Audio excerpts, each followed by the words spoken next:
बिस्मिल्लाहिर्रहमानिर्रहीम, अस्सलाम वालेकुम। कनाडा में मुकीम ओवरसीज पाकिस्तानीज देख रहे हैं प्राइम कनाडा टीवी और मैं हूं आपका मेज़बान इंजीनियर काजी नोमान मुजाहिद, आपके पसंदीदा प्रोग्राम रिबिल्ड नेशन के साथ। नाजरीन, कौम की तामीर की हम इस प्रोग्राम में बात करते हैं और जहां वो काविशें, वो कोशिशें जो कौम को तामीर करने के लिए की जा रही हैं, उनके साथ साथ जो हालात हाज़रा हैं वो भी हमारे मुल्क की तामीर के मामलात में दखल अंदाज होते हैं या उनको वो भी बहुत मैटर करते हैं। सो हम वक्तन फ़वक्तन इस तरह के प्रोग्राम्स अपने ये टॉपिक अपने प्रोग्राम में शामिल करते रहते हैं कि जो मौजूदा हालात चल रहे हैं वो पाकिस्तान के लिए किस तरह साजगार हैं। इस वक्त जो एक हॉट टॉपिक चल रहा है वो है कि एक कोशिश की जा रही है कि TTP से, तहरीके तालिबान पाकिस्तान के साथ मुज़ाकरात किए जाएं। वो किस हद तक पाकिस्तान के मफाद में है, फ़ायदे में है, ऐसा करना चाहिए या नहीं करना चाहिए, इसको हम आज के प्रोग्राम में डिस्कस करेंगे। और इस हवाले से आज हमने बहुत खुसूसी मेहमान अपने प्रोग्राम में बुलाए हैं जो कि एक बेहतरीन तज्ज़ियाकार हैं, जनाब अदीबुज़्ज़मा सफ़ी साहब। अपने प्रोग्राम में वेलकम कहते हैं सर। बहुत शुक्रिया, thank you very much sir.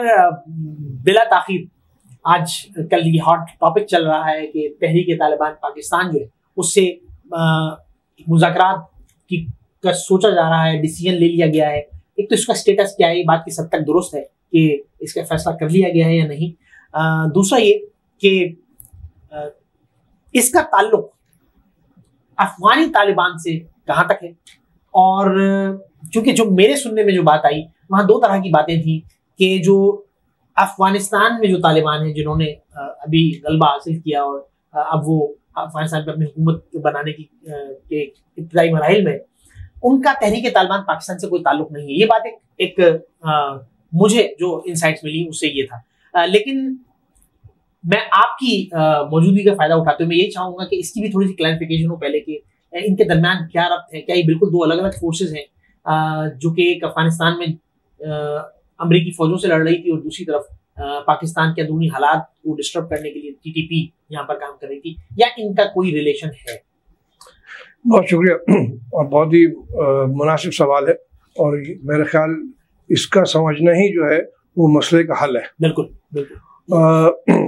तारीख में थोड़ा जाना पड़ेगा कि जब 2001 में पहली दफ़ा हुकूमत तालिबान ने बनाई थी, उसके बाद अमेरिकनों ने आके हमला किया। उस वक्त अगर आपको याद होगा तो बहुत सारी वीडियोस रिलीज़ हुई थी और वो मुख्तलिफ नामों से थी। तहरीक तालिबान पाकिस्तान एज सच का नाम नहीं था, but Jaish Mohammad, Jhangvi group, Tufana group, ये जितने नामों से मुख्तलिफ टेररिस्ट एक्टिविटीज़ की वीडियोस नजर आई थी। बिल्कुल बिल्कुल। अच्छा, उसके बाद क्या हुआ कि जब अमेरिकनों ने 2001 में हमला किया और इनके वहाँ से बेदखल हुए, तो जितनी भी रिलीजियस फैक्शंस थे मफाद को, अपनी मफाद को सामने रखते हुए वो मिल गए किसी हद तक। ठीक है ना, उस हद तक मिले क्योंकि वो इस वक्त एक हवा चल पड़ी थी रिलीजियस जज्बात की, तो उसमें ये सब के सब उसमें शामिल हो गए। और इनिशियली जो तहरीक तालिबान था यही वजूद सामने आया कि जो अमेरिकनों से जो लड़े थे। बिल्कुल ठीक है। अमेरिकनों के साथ अब यहाँ पर मैं आप डिफाइन कर दूंगा बिल्कुल, जो सेक्शन या जो फैक्शन अमेरिकनों के साथ लड़ रहा था वो पश्तून लोकल्स अपने मुल्क को आज़ाद कराने के लिए अमेरिकनों से लड़ते रहे, जिनका नाम तहरीक तालिबान था। ठीक है। 20 साल का अरसा बहुत लंबा अरसा होता है। बिल्कुल ठीक। और इस दौरान जंग में various strategies and tactics apply की गई अमेरिकन की तरफ से, अपने आप को मुस्तहकम करने के लिए, अपने आप को इस पोजीशन में लाने के लिए जहाँ पर वो डिक्टेट कर सकें। और किसको डिक्टेट करें? पाकिस्तान को डिक्टेट करें, क्योंकि जब भी कोई चीज़ आगे पीछे होती थी उनको एक ही स्केप गोट था, वो पाकिस्तान। मैं कतई कलामी कर रहा हूँ, बहुत इंपॉर्टेंट एक इसमें सवाल आ गया है। या चलिए आप अपनी इस बात को कंप्लीट करें तो मैं फिर इसके बाद ये सवाल उठाऊंगा। अच्छा, ये शुरुआत ही ऐसे हुई थी कि पाकिस्तान को के बगैर उनको ये यहाँ पर कोई भी कार्रवाई मुमकिन ही नहीं थी। ठीक है। लैंडलॉक्ड कंट्री है Pakistan, is the only country जिसके जरिए ईरान के साथ उनके ताल्लुकात ठीक नहीं थे, वहाँ जा नहीं सकते थे। Central Asian republics not interested, तो ले दे के नज़ला गिरा पाकिस्तान पे, और पाकिस्तान की सपोर्ट उनको मिली। मुशर्रफ साहब ने एट दैट टाइम, मैं आपके पिछले प्रोग्राम में कह चुका हूँ कि जी उस पर भी बड़े इतराज़ हुए कि सही था फैसला या नहीं था। बहरहाल वो शामिल हो गए and you became the front line state on war on terror. ठीक है, बिल्कुल ठीक है। और अब क्या हुआ कि जब वहाँ पर उनको मुस्तकिल नाकामियों का सामना करना पड़ा, तो उनके जो थिंक टैंक्स थे, उनके जो कारिंदे थे, उन्होंने फिर ये सोचा कि किस तरीके से हम पाकिस्तान को भी अंडर प्रेशर लाएं और पाकिस्तान के साथ जब दिल चाहे हम उनके हाथ मरोड़े और उनसे काम करवाएं। तो उन्होंने CIA ने ये लफ्ज़ कॉइन किया, तहरीक तालिबान पाकिस्तान, TTP। ठीक है। और इस TTP में आपके जितने दूसरे रिलीजियस फैक्शंस थी पाकिस्तान की, जंगवी ग्रुप, तो फलाना ग्रुप, ये 8-10 हैं जिनको मुझे ज़बानी नाम भी याद नहीं, बट ये 8-10 थे, इनको जमा किया, आमने सामने बैठ के नहीं जमा किया, बट उनको भी फंड किया, उनको भी फंड किया। दे डिड नॉट नो आपस में कि हमें भी वही हमारी डोरी वही खींच रहा है जो ये वाला है। They were getting money and they were getting the task. उनको टास्क किया जाता है, उनको पैसे दिए जाते, वो काम करते हैं। तो बट ओवरऑल पिक्चर जो थी वो TTP के नीचे इन्होंने जो नाम दिया, दुनिया को समझाने के लिए, ये दुनिया को एक वो तासुर देने के लिए कि ये और वो फिर आपके खिलाफ कार्रवाई करते रहे और मुसलसल यहाँ तक कि आखिरी जो हमला किया उन्होंने APS पर, उसके बाद गैरत जागी और ये आर्मी ने और फिर ये सियासतदान जो, अच्छा इसमें सियासतदान का बड़ा रोल है। जितने भी आपके पार्लियामेंटेरियन बैठे हैं, बिला झिझक मैं कहूँगा बेशतर इसमें से शामिल थे उस TTP के एक्टिविटी में। उनको प्रोटेक्शन, पॉलिटिकल प्रोटेक्शन देने में शामिल थे वो, और अभी भी शामिल है। ठीक है। So we must not forget that in the parliament, in the senate and provincial assemblies we have the moles, American CIA के मोल्स बैठे हुए हैं जो अभी भी उनके इशारों पे काम कर रहे हैं। उनकी जहनियत अभी तक नहीं बदली है। और उसके अलावा बहुत इंपॉर्टेंट बात बताऊँ, बहुत सारे हमारे मिनिस्टर्स ऐसे हैं जिनके बच्चे अमेरिका में उनके वेरियस ऑर्गेनाइजेशन में काम कर रहे हैं। बहुत इंपॉर्टेंट बात आपने की है जी, और बहुत तो ये कैसे मुमकिन है कि वो इमरान खान जैसे इंसान को जो कहे कि नहीं ये करो, नहीं सर देखें इसमें थोड़ा सोचने की बात है, ऐसे नहीं करें। सो जो एडवाइजर्स बैठे हुए, मैं अब आ रहा हूँ उस पॉइंट पे कि ये जो कहाँ से बात शुरू हुई कि TTP से बात की जाए, तो ये उस किस्म के एडवाइजर्स हैं जिन्होंने ये अमेरिकन अपीसमेंट की, because this is being funded by CIA, अभी भी TTP उन्हीं के नक्शे कदम पर चल रही है। तो आप उनको प्लीज करने के लिए आपने ये नया इशारा छोड़ा कि इनको भी माफी दो, इनको लेकर आओ अपने मेन स्ट्रीम धारा में। How can you do that? I mean I question the very idea. Prime minister साहब, आपके सोचा भी आपने कैसे? पहले सदर साहब के मुंह से ये बात सुनी गई, फिर शाह महमूद कुरैशी साहब ने गई, और उसके बाद प्राइम मिनिस्टर ने गई। How can you do? जो बच्चे जिनके वालिदैन, उनसे आपने मशवरा किया? जितने फौजियों की शहादत है उनसे आपने मशवरा किया? They are anti state.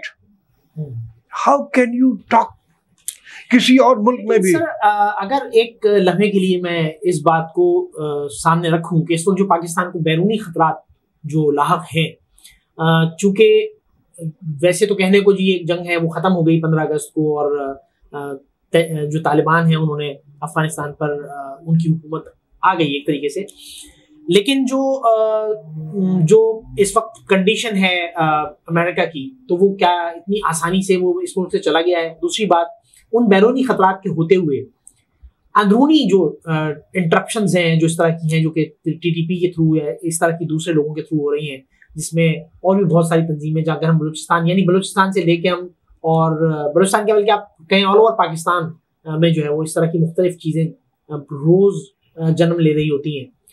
इसमें कोई डाउट नहीं है कि उसके पीछे कुछ ऐसी सोर्सेज हैं जो कि उनको उनके लिए उनकी क्रिएशन का बाइस बन रही होती हैं, उन्हें फंडिंग की जा रही होती है, उनके दरमियान इस तरह की ऐसा स्टफ उनके दरमियान शेयर किया जा रहा होता है जो कि नफरतें फैलाता है, तो जिसके नतीजे में ये चीज़ें सामने आ रही हैं।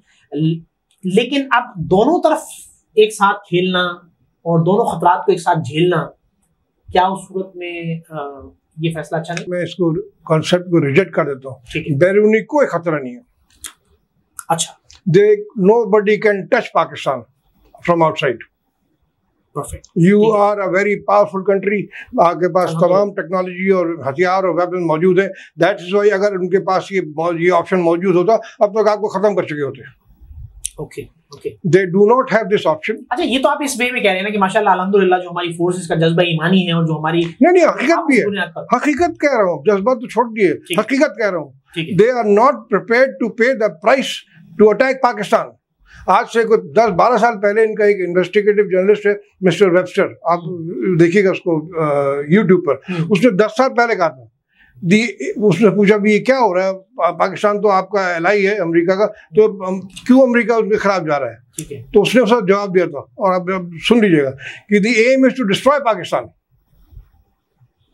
वो अमेरिकन जर्नलिस्ट है. तो वो सवाल जो मैंने रोका था मैं उस तरफ आता हूँ कि जैसे अगर हम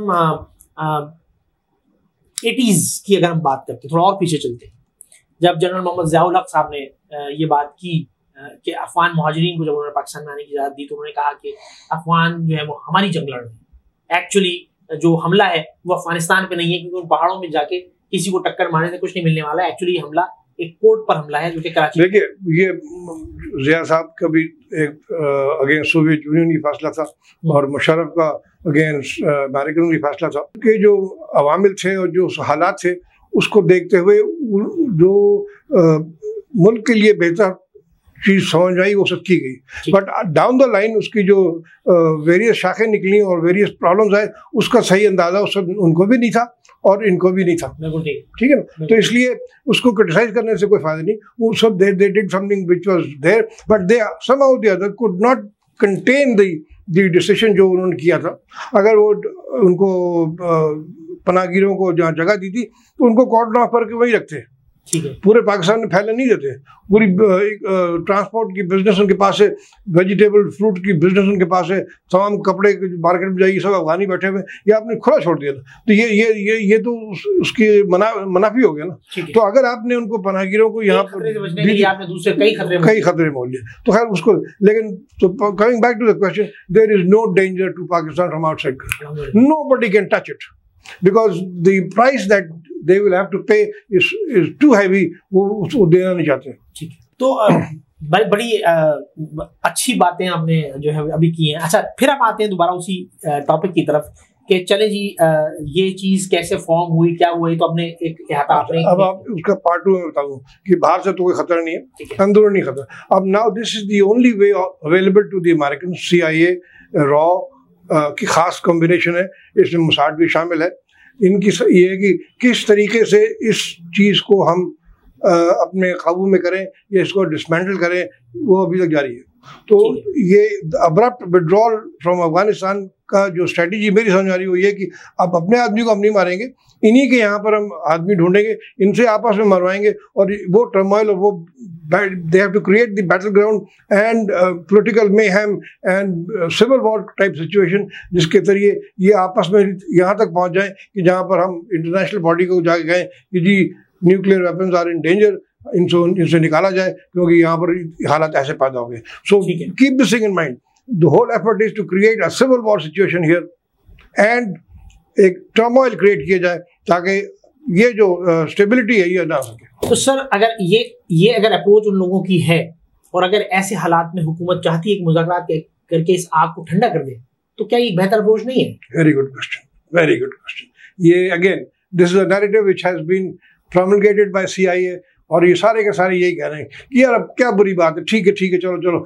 नो, एब्सोल्युटली रॉन्ग. ठीक है. They are criminals of the state. किसी भी मुल्क में दुनिया के इस किस्म के लोग अब तक तो जेलों में डाल के या फांसी पे चढ़ा, जहाँ जो कैपिटल पनिशमेंट जो मुल्कों में अलाउड है वहाँ उनको कैपिटल पनिशमेंट मिल जाती, जहाँ पर अलाउड नहीं है वहाँ जेलों में साड़े होते हैं. चाहे वो नवाज शरीफ हो, चाहे शहबाज शरीफ हो, चाहे वो फजलुर रहमान हो, चाहे ये सब जेल में होते हैं जो उन्होंने एक्टिविटीज़ की हैं एंटी स्टेट, जिसका सबूत मौजूद है. ISI के पास मौजूद है और दूसरे इदारों के पास. हमारा जो इंटीरियर मिनिस्ट्री का जो डिपार्टमेंट है वो एक मजाक खेज आदमी के हेड कर रहा है. He is a joker. He doesn't know the difference between anti state and anti government. Anti government हर जगह आप बात करें बिकॉज दैट इज डेमोक्रेसी. हम आपकी पॉलिसी से खिलाफ करते हैं, but you can't say anything against the state. ये जितनी भी एक्टिविटीज हुई हैं, पीडीएम की हुई हैं सारी, अब तक अगर आप गौर करें, और टोटली आर्मी के खिलाफ। अच्छा, आर्मी भी खामोश बैठी रही। Why? I have question this, chief of army साहब को सवाल किया कि क्यों खामोश बैठे रहे? आपने मट्टी पलीद कर दी है फौज की। जो जिनके घर में डेड बॉडी जाती हैं, शहादत होती, उनके जाके आप ताज़ियत तो करते हैं, लेकिन आपको ये अंदाजा है कि किस तरीके से उन पर गुजरी, जब आप ये बात करें कि उनको समझौता किया जाए? How can you do that? They are criminals. तरीक़ेकार होना चाहिए सही। तरीक़ेकार क्या? जुडिशरी के सामने पेश करें, सब सबूत पेश करें उनके, वहां से सजा दिलवाएं, लेकिन वो भी नहीं हो सकता। रियली थिंक कि हमारा जो जुडिशरी सिस्टम, मैं आ रहा हूँ इससे पहले जब परवेज मुशर्रफ साहब ने स्पेशल कोर्ट्स बनवाए थे और वहाँ पर ट्राई किए गए थे, क्योंकि उनके ऊपर भी कातलाना हमला हुआ था और उनको भी सजाई दी गई, तो जितनों को भी सजाई दी स्पेशल कोर्ट ने, मिलिट्री कोर्ट ने, सब जाके सिविल कोर्ट से बेल लेकर आजाद हो गए। तो हमारा फिर देखिए, बात मेरा क्वेश्चन फिर वही है। मैं आ रहा हूँ जब हमारे पास सोल्यूशन नहीं है। नहीं, सोल्यूशन नहीं, इसका ये मतलब नहीं कि आप छोड़ दें, मतलब ये कि जो खामियां उस तरफ मत हो। व्हाई इज जुडिशरी खामोश? मैं चीफ जस्टिस से पूछता हूँ कि why haven't you taken so notice of these anti state elements? आपको कैसे नींद आती है रात को कि ये जानते पूछते कि ये लोग एंटी स्टेट काम कर रहे हैं? अगर आप समझते हैं कि वो बेगुनाह है, आप छोड़ दीजिए, so that responsibility comes on you. But जो जुडिशरी की जो बारीकियां हैं और जो जुडिशरी की जो रिक्विजिट्स हैं, प्री रिक्विजिट्स हैं, वो जुडिशरी को मजबूर करती है कि मिसाल के तौर पर अगर आपने खुद देखा है, लेकिन अगर गवाह जो है वो कोई गवाह मौजूद नहीं है, मैं भी कब कह रहा हूँ, तो अनफॉर्चुनेटली मैं कब कह रहा हूँ, आप लाइए दुनिया के सामने ओपन कोर्ट में ट्राई कीजिए, ताकि आपके ऊपर भी जिम्मेदारी आए कि हाँ मैंने सबूत नहीं देखा इसलिए मैंने उनको बरी किया।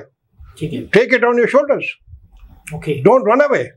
ओके, तो ये चीज है कि जुडिशियल, मैं ये कहता हूँ जुडिशियल सिस्टम जो है वो डिसफंक्शनल है। टेक्निकल रीजन आपके ख्याल में जो है वो इस वक्त एक इंतहाई एब्सोल्युटली गलत है।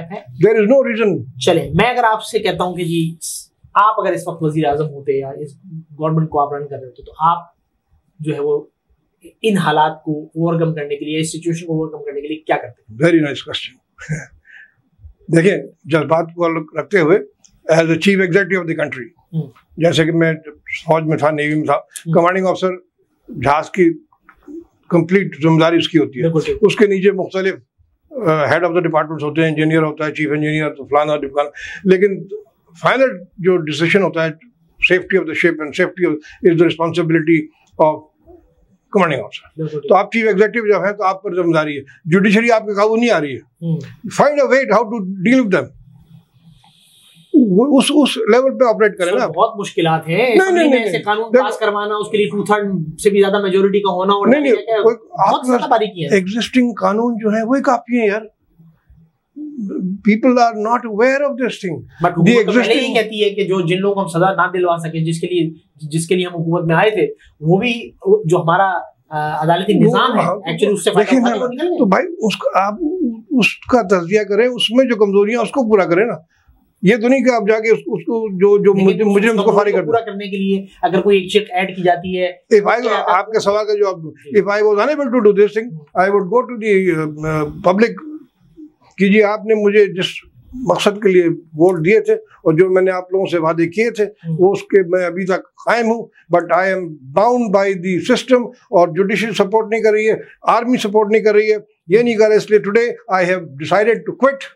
आप जाने आपका काम, मेरा अपनी जिंदगी बड़ी आराम से गुजर रही थी। I had no business to come in this thing. आप लोगों की खातिर में आया। अगर आप नहीं काम करते, सोल्यूशन तो ना हुआ ना। नहीं, सोल्यूशन क्या, आप ब्रेकर इन असेंबलीज दोबारा उनको बोले इलेक्ट करो, गिव मी 2/3 मेजॉरिटी, जैसे कि नवाज शरीफ साहब ने लास्ट टाइम को। कैसे मुमकिन है सर, ये सिस्टम आपके सामने है, इस सिस्टम में अब आप आ जाइए सिस्टम में असेंबलीज में आने के लिए इंडस्ट्रियलिस्ट हैं जो कि पैसा लगाते हैं। अपनी ये सिस्टम ही वो खत्म करना चाहिए ना। I am of the firm believer कि ये अभी दोपहर को मैं सुना था डॉक्टर इसरार साहब मरूम, उनका वीडियो, ये पार्लिमानी निज़ाम ही जो है ये शैतान की जड़ है। ये इस्लाम से इसका कोई ताल्लुक नहीं है, डेमोक्रेसी का इस्लाम से कोई ताल्लुक नहीं है। ठीक है, इस डेमोक्रेसी जो वेस्टर्न कॉन्सेप्ट, जो डेमोक्रेसी चाहते हैं, of the people, by the people, for the people, इसका कोई ताल्लुक नहीं है। हम तो उसको अमल भी नहीं करते और अमल भी नहीं करते। खैर, वो इसका ताल्लुक नहीं, बिकॉज आपका क्या है, मस्जिद से शुरू होना चाहिए। अभी अफगानिस्तान में जो हो रहा है, सबको तकलीफ किस बात की है, आपको ये भी बता दूं आपकी नॉलेज के लिए। मुल्ला बरादर साहब तशरीफ लाए वहाँ कतर से, कंधार में उतरे, कंधार से गए काबुल, फिर वापस कंधार आ गए, और उस पर कहानियाँ क्या सुनने में मिली कि वहाँ नाचाकी हुई, ये हुआ और फायरिंग हुई, वो जख्मी हो गए वगैरह वगैरह। रमेश कहने लगे जी मैं तो कतर में रहा हूँ, outside the war of theatre, तो आपने तो जंग लड़ी है, आप इसके मुस्तहिक हैं, मैं आपके हाथ पे बैत करता हूँ। और वो वापस आ गए। इस वक्त जितने भी मिनिस्टर्स उन्होंने नॉमिनेट किए ना, everybody was reluctant to take the responsibility. किस लिए? कि अगर मैं जिम्मेदारी पूरा नहीं कर सका तो मैं अल्लाह को क्या मुंह दिखाऊंगा। वो स्पिरिट है जो हजरत उमर के ज़माने की स्पिरिट थी कि जहाँ अगर कुत्ता भी कोई मर गया फरात में तो मैं उसका आंसरेबल हूँ। That is this mindset of all the people जिनको ये जिम्मेदारी सौंपी गई है। ये CIA और अमेरिकन बकवास कर रहे हैं कि ये वहाँ पर डिफरेंसेस आ रहे हैं और ये सब कहानी जी रही है। मोस्ट दे आर वरिड कि ये अगर 2 साल, साल, 1.5 साल स्मूथली चला दिया, इन्होंने इकोनॉमिक सही कर दी, इन्होंने सारी चीज़ें सही कर दी, तो ये तो फर्स्ट पॉलिटिकल मुस्लिम स्टेट फंक्शनल नजर आएगी दुनिया में, जो जिसका कोई जवाब नहीं। आखिरी सवाल, सोल्यूशन क्या है? सोल्यूशन ये है कि इनसे आपको निपटना पड़ेगा। There is no two ways about it.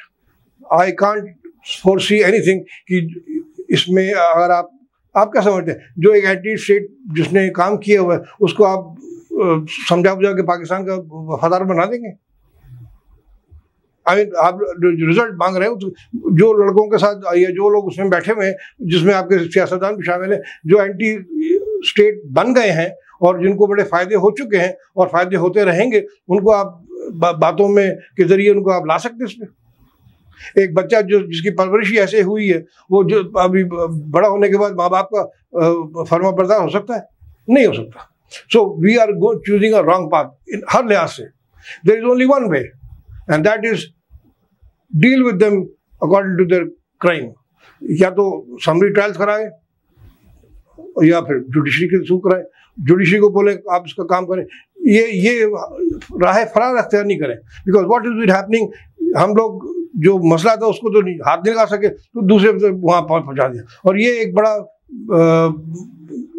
आम सी टैक्टिक्स है, नैरेटिव नहीं को बदल दो, सबको ट्रक की लाल बत्ती के पीछे लगा दो और सब उधर चल पड़ते हैं। सो मेरा जो जवाब है बड़ा clear, there is no reason other than deal with them as per the law of the land. जो आपका कहता है उसके मुताबिक आप काम करें। बहुत शुक्रिया आदिपुर सफ़ी साहब, बहुत डिटेल में आपने सारी इंसाइट शेयर की और बहुत अच्छी बातें की। नाज़रीन, कुछ मेरी भी नॉलेज में बहुत सारा इजाफा हुआ है आज, और बहुत सारी चीज़ें ऐसी हैं जो हम तक पहुंचती हैं तो वो रॉन्ग होती हैं। यकीनन जो हालात इस वक्त हैं उनसे हमें बहुत स्मार्टली डील करना है, बहुत स्मार्टली टैकल करना है कि कहाँ किस वक्त हमारे अगेंस्ट क्या स्टेप लिए जा रहे हैं, और उसमें जो हमारे पाकिस्तानी कौम है उसको भी बहुत ज़्यादा मोहतात होने की ज़रूरत है। ख़ास तौर पर सोशल मीडिया के ऊपर, मैं अपने मल्टीपल प्रोग्राम्स के अंदर इस बात की मैं एम्फेसाइज करता रहता हूँ इस बात पे कि ख़ास तौर पर सोशल मीडिया के ऊपर कोई भी चीज़ इस तरह की शेयर करने से पहले बहुत ज़्यादा ख्याल रखें कि कहीं आपका वो एक शेयर करना हमारे मुल्क के लिए कोई मसला तो क्रिएट नहीं कर देगा, चाहे वो बात सही ही क्यों ना हो। अगर वो कहीं अगर हमें हल्का सा भी इबहाम भी है कि ये हमारे मुल्क को कोई रत्ती बराबर नुकसान पहुंच सकता है, तो खुदा उन चीज़ों को शेयर ना कीजिए।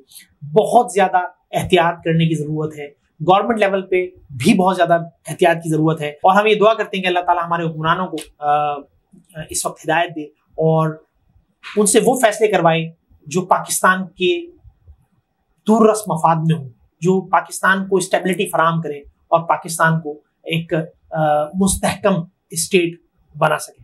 काजी नोमान मुजाहिद को इजाज़त दीजिए। अल्लाह हाफिज़।